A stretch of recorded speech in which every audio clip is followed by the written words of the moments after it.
Traditional spaceflight hardware development timelines are measured in order of years. We were given 6 months to take Robonaut from its lab environment and to get it qualified for the space station by September. And actually, it's not even by September. We have an on-dock date at KSC of July 2nd.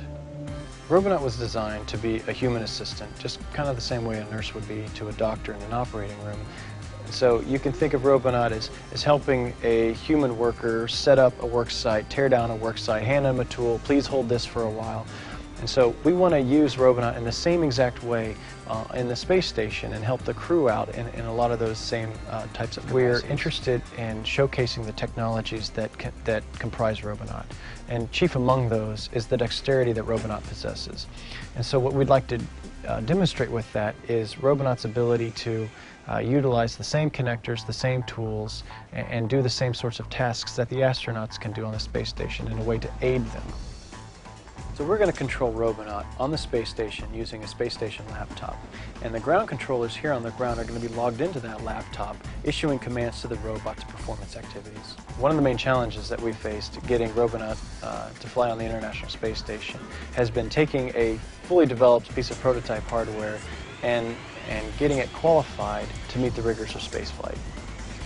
This has involved analyzing the system from a materials point of view, from a circuits point of view, from a mechanics point of view, and figuring out what it is we had to change on the system so that it would be qualifiable for the rigors of spaceflight. EMI is electromagnetic interference, and so what you have to do is you do two kinds of testing. You look for EMI and EMC, and EMC is electromagnetic compatibility. When you're a payload, or when you have a piece of hardware on the space station, you need to be sure that you don't interfere with the hardware that's on station, or that you don't get interfered with in a way that causes you to create a hazardous condition. And so what every payload has to do, or every piece of hardware that's powered has to do before it goes up on the space station, or if it's powered on the shuttle for that matter, has to go through a certain set of EMI, EMC tests.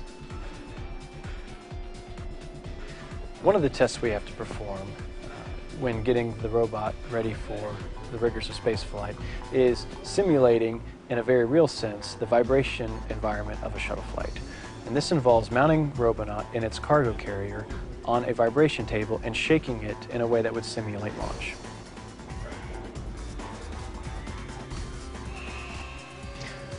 Robonaut launches on STS-133, which is in September 16th, I believe, ULF-5.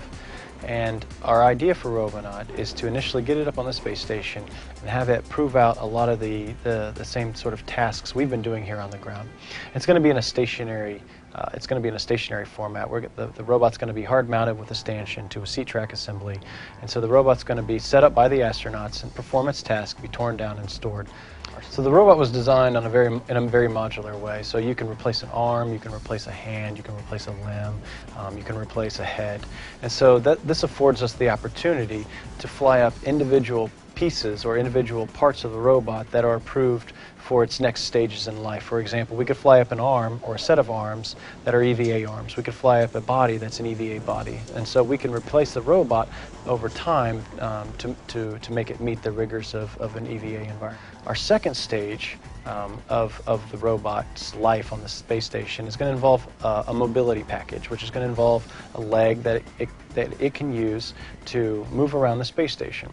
And so the third stage of this is going to be an EVA package. So we're going to be upgrading the robot through the course of its life over the next couple of years, and we're going to get the robot outside.